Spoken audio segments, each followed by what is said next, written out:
Jure, priprave so sedaj za vami, jutri se odpravljate na Finsko, tekma je praktično pred vrati. Kako je pripravljena Slovenija?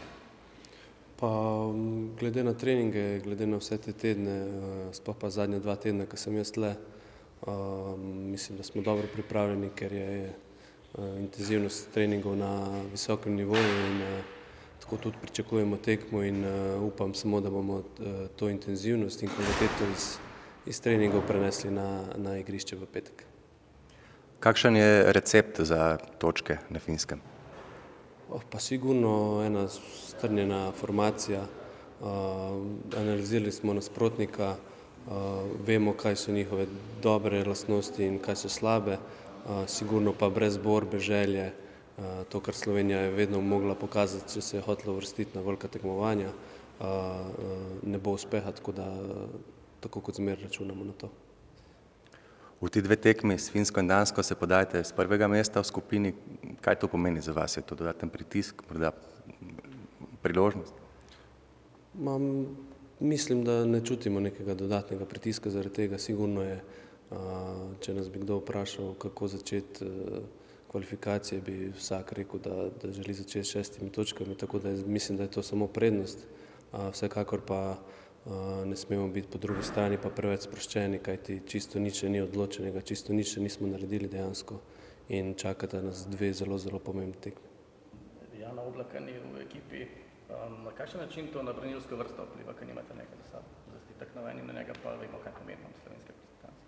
Pa sigurno sam lahko rečem, da ti vliva neko dodatno samozavest, da ti vliva neko sigurnost, tu ne bi izgubljal besed, po drugi strani pa zaupamo vsem v ekipi in da nič drugače ni z našimi 3 golmani, ki so sedaj z nami in čisto nič se ne bi smelo spremeniti z tega vidika, tako da gremo 100% fokusirani in 100% zaupamo drug drugemu, tudi ko pač enega najpomembnejših, navsezadnje kapetana ni, ampak brez njega se tokrat mora.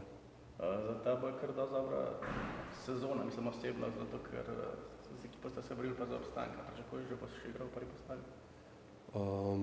Ja, moram reči, da sem dokaj zadovoljen z sezono.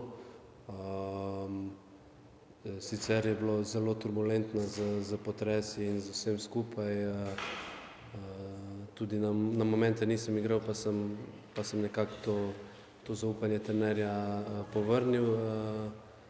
Kar se tiče pa reprezentance, vedno pričakujem in vedno sem pripravljen,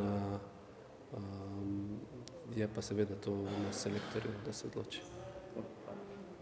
Samo še eno vprašanje. Slovenija že več kot leto dni ne pozna poraza, bo tako ostalo tudi po tekmah s Finsko in Dansko? Jaz srčno upam in tudi lahko rečem v imenu ekipe, da smo samozavestni, da tudi iz tega ciklusa gremo ven neporaženi.